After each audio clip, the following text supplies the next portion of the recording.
got a set of Bauer MACH stuff here. I didn't really want to wait to open it because I was just so excited, so I opened it the other day. So this is the unboxing. This is just pads for the Bauer MACH stuff. The gloves are back ordered. They should be in a couple days. We'll get to that in a second. But size large 35-1. It's the exact same size as the 20.2s that I'm coming from. I dealt with a pair of Ultrasonics last year in 35. I thought the sizing fit really good, so I just stuck with that. As far as like I guess first impressions, if you want to call it, I just want to point out, made in Thailand. Despite that, like these feel really like, I want to say like a high quality made product. They feel really sturdy. Like the Stabilis slide, like the knee block or whatever they're calling it, the cap plate, everything just feels really good. It looks good. The graphics have gotten better and better. I think the MACH actually probably might take over the 20.1 for the best stock graphic in the market. It just looks really good. What do you think? You think they look good? Sure. Cap plate's a little bit stiffer. Like with the knee block, the Stabilis slide knee block, it's like built into the pad, so like no matter how much you try, you can't really move it. Like it's a part of the pad, which is nice. And the cap plate too is the same. Like I'm putting some good force in there. Hopefully this will lead to like some good stuff on the ice. I don't know. I haven't worn like on a regular basis a Bauer pad in probably like 5 years. So gloves should be in about a week. Blocker's supposed to have more mobility. The glove, I think it's the same thing as always. I don't know how I feel with the glove. I'm a 580 kind of glove guy. I'll put right here. This is the 580 glove. It's what I've used the last 2-3 years. I love it, live by it. Bauer doesn't make it. Monster Hall straps, they gotta go. So we'll take them out and we'll put some new laces on, and then that'll be it. So TRAVSUCKS Pro laces. These are the same set that I had in my old, I guess that out older 20.2s. They're really clean. They're simple. You just put them on the toe bridge, put laces through them. This is how we do it. So I go to the inside of the toe bridge. The inside is gonna get you in your skate closer to the ice. Further up is gonna keep it more elevated. All preference, I like my skate lower to the ice, less strain on the hips, knees, and ankles. So I don't have a lighter on me at this moment in time, but normally I'll tie 2 to 3 knots, take a lighter, I'll melt the laces off, and they'll never come undone. The reason why the TRAVSUCKS comes with laces only, the lace-in option, is like screws. If you ever had a pad with screws on, they come undone while you're playing. You gotta tighten them every 2 weeks. Sometimes you forget. Sometimes, honestly, like you're just lazy, maybe like me. And it's the most annoying thing on the planet to have to deal with them, especially when they come undone. The lace version, it doesn't, and that's good. I will try to go to my mom's tomorrow, maybe find a lighter, and melt those off, and then those are solid as a rock, ready to go. TRAVSUCKS Pro laces on the Bauer MACH. And also, like durability wise, like the Monster Halls have always been 3 to 4 weeks before they break when I did use them, and these are no different. I mean, you see how easy I can take these off. They're just knotted through the thing. TRAVSUCKS Pro laces, like we give a warranty for, I think the warranty is 3 months, but if you ever have any issues, we'll take care of you. Does this look easy? I don't know. Do you think you could do this? If you showed me how to do it. I'm showing you right now. Yeah, but I'm watching on the screen to make sure you're focused. You're doing an amazing job. It'd probably almost be better if I wasn't in focus and nobody would have to. I am 6'5". For size comparison, this is a 35-1 large sizing on a guy who's 6'5". People probably confused, why do you use such a short pad? I might have been able to go to a medium, to be honest, because I like a little bit shorter. I got shorter legs for a long guy, I think, for a big guy, and no, you disagree. Need some gloves for this set, and we're gonna get it on here. So this montage is my first 2 skates with the MACH pads. I want to give a disclaimer because I know people are going to ask, where are my gloves? I ordered the MACH and glove blocker, and they were supposed to be here a couple days ago. Haven't shown up. I'll cover the gloves a little bit more in the 3-month review and at the end of this video when I get a chance, but sort of disappointed. These are my first 2 skates with the pads. Yeah, those look deadly. I don't know how I feel about them. What do you mean? I'm so used to like the saves, like they're just, Yeah. they're different. They're really different. Very different. You got the nice glove though.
All right. How the pads feel? I'll go back to my.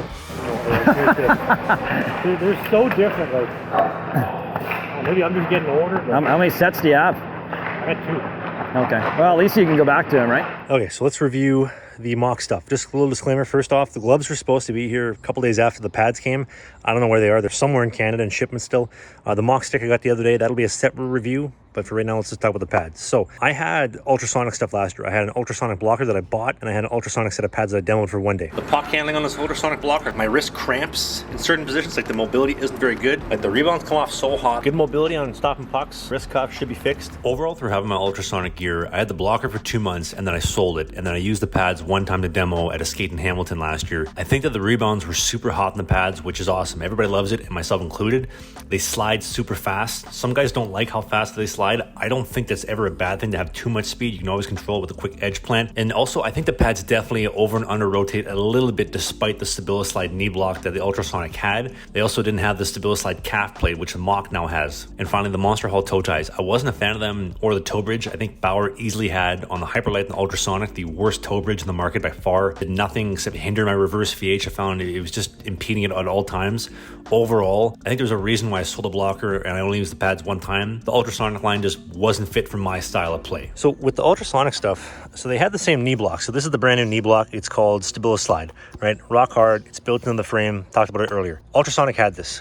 Mach has the calf plate, so the StabiliSlide calf and knee. It's all one piece. It doesn't move, and when you drop the pad down, like it sits flat. The big problem that I have with this is I found I need the pad to work with me a little bit. I need it to like rotate and lean a little bit, like not over rotate like my Lefevre 20.1s where they're rotating like that, but I need a little bit of lean. And I find the Machs, Ultrasonics as well, but the Mach specifically have no give at all. It's just straight, and I'm almost like I'm fighting the pad to try to lean forward on saves. I talked to a bunch of pro guys in North America and Sweden, and I found only one goalie that I can think of off the top of my head that said they liked the knee block. That was Francois Brassard in the East Coast for, I believe, the Jacksonville Icemen. Everybody else told me that they do not use the StabiliSlide knee block. They're not fans of it, too stiff. They like either the StabiliFlex, which is the Hyperlight option, or the traditional knee block. The next thing that I found was the strapping and the leg channel. So there's a lot of guys, again, talking to different pros, that tried the leg channel or that they were very curious about it, because when you compare this to, let's say, the Lefevre 20.1 or the 20.2, it's basically the exact same thing. You have the tight leg channel in here that gets attached just like that, and then you cover it up with the calf strap. Exact same concept here. You have the leg channel tight on the inside, and you have a piece on the outside. The problem with that, although it is, I mean, in theory, the exact same thing, it doesn't feel the same way. I feel like this piece is way too flimsy, and in the reverse, there's so much like strain being put on the straps. I'm finding that they're coming undone. They're getting hit on the post. They're getting locked up. It doesn't feel the same. So talking to Francois Brassard, he told me you can't wear these pads tight. They're not like a Lefevre. They're not designed to be tight. So I tried wearing them looser, and so this strap basically on the outside, the calf, everything goes to the outside, and I dropped the calf down as well. I found it made it a little bit better, but I don't really feel in control of the pad. And I thought that the whole tune fit, the way that they've done this, is supposed to provide control, make you feel like you're in control of the pad. I didn't find that. I'm not a fan of the strapping. I only know one goalie that loves the new strapping, and that's Callie Klang in Rogla, my boy. I talked to him. He said he loves the new strapping. Everybody else I talked to doesn't seem to be really big fans of the strapping. The rebounds are hot. They're exactly what you'd expect. Rock hard rebounds. Everything shoots off. They're so fast. Players don't really have time to react. I will say the boot is very, very, very different. So when you compare these two boots, you see obviously the Lefevre totally flat. It sits very high in the skate, provides more space, and there's no chance of this, let's say, interfering with your skate. And just a feel that I personally like. The cutout leg channel here that Bauer has, I think this is kind of old school. This is something that maybe you'd see in like 2014, 2015. And then also because it's going to sit lower, closer to the ice. Apparently some guys had an issue where this is catching on the ice. I didn't find that was an issue, but I mean, in theory, it does make sense. It sits lower, it could catch. Again, I didn't have that problem. One of the big things I talked about with the Hyperlight, or excuse me, well, I guess the Hyperlight and the Ultrasonic line was the toe bridge. It was just this like little flimsy piece of leather that didn't really make any sense, didn't provide any stability, and it was, to be honest, kind of useless as far as being on the post goes. They changed it this year, which is great. So you actually have a big toe bridge, just the Gen Pro, like the Lefevre, like basically what all the pros use. And it's great. Granted, they have the monster hauls. If you like that, fine. I don't know many who do, so you can put TRAVSUCKS Pro laces on. If you're one of the guys who likes skate laces for whatever reason, you can put that on. You have some options, but I will say the toe bridge, huge upgrade, huge improvement. As far as sizing goes, the Mach large 35.1, the Bauer sizing, the Lefevre 20.2 is also 35.1. I would say they're just about the same size. I do think that the Lefevre is a little bit larger. If I could get these things to sit properly, that'd be great. The Lefevre, I do think, is just a hair bigger. I also think that the boot being taller and being more flat does have something to do with it. I will say the knee block's a little bit different, and the knee block is a little bit higher on the Lefevre. But outside of that, same sizing, large 35.1 in comparison. As far as weight goes, Machs are definitely lighter. There's no doubt about it. The Lefevre's, like I've said many times before, there's nothing revolutionary about them. It's a feel. It's a classic feel. If you like that, like me, I think a good point worth making too is like when you look at all the pros, the guys who like wear Bauer, who wear Mach, most of the guys that I talk to in the SHL and in Sweden, they're using a Hyperlite with a couple Mach features. Most of them are using the Mach graphic last season and this season, and or a custom graphic for this upcoming season. As far as the North American guys, I couldn't find one guy outside of Francois Brassard who actually uses a full-on Mach. Everybody uses Hyperlite with a Mach skin or Hyperlite with a few Mach features. That's really it. But the problem is that this is a retail pad, and this is the retail option that you're gonna be buying. You go into your retail store, this is exactly what you're paying, and it's $2,200 for the pad. I was lucky enough where I got employee pricing, which is basically $840, baby. Look at that. Saving big baller dollars. If you want to learn more about employee pricing, that's a Bauer question. Message them. Don't ask me. I probably wouldn't have bought the pads if I didn't get employee pricing. I mean, we're talking $2,200. The reason I was able to buy it was because I bought it with the Ridge wallet. And if you're buying a set of pads, you got to use the Ridge wallet. Whether it's you or your parents paying for the pads, inflation is skyrocketing, and pretty soon you're gonna need 12 different credit cards just to pay for them. Luckily for you though, the Ridge wallet holds up to 12 cards and also has a cash strap for all that free money that Daddy Trudeau is handing out to all Canadians these days. On top of that, the Ridge wallet is super light, it is super stylish, and small enough to take anywhere so that you can carry less, live more. It's also backed by a lifetime warranty. If you break it, they'll send you a new one. And if you use the code TRAVSUCKS on your Ridge wallet at checkout, you're gonna get 10% off. So click that first link in the video description to go to the Ridge website. Promo code TRAVSUCKS at checkout, gonna save you a few bucks, and you're gonna pick up the same wallet that I've been using for the last 2 years, and the best money can buy. I wanna say thanks to Ridge Wallets for sponsoring this video and making it possible. So basically to recap, obviously I'm biased. People say that I'm biased. I have things that I like in equipment and things that I don't like. Super stiff pad that isn't great for a narrow butterfly, that maybe it doesn't have as much flexibility to move with me as I'd like, isn't the pad for me. Not saying it's bad, it's just not a pad for me. I mean, you look at guys like, let's say Jake Ottinger. It looks like he's using Mach stuff, but in reality, he's using mostly Hyperlite. I think 95% Hyperlite with a Mach skin. Kaskasuo, his stuff is 2S, 2X combo, stuff that's 3-4 years old. Most pros are not using, I mean, almost actually no pros are using anything straight up Mach. It's mostly Hyperlite with a touch of Mach. The stock Mach, not for me. Basically, the only option that leaves you with is that you got to order custom. And if you're ordering custom right now, I think the retail custom is quoted for October, maybe November. Problem with that being too, I could order a custom set today for my upcoming season with the team that I'm signed for, and probably get it in, I don't know, 6 to 8 weeks, pretty reasonable time. But this review is for retail people. The 15-year-old AAA kid and his dad in Calgary going to buy gear. The maybe 17, 19-year-old kid and junior in Winnipeg trying to go buy some gear, and they want to know, well, if you're ordering custom, wait times are kind of crazy.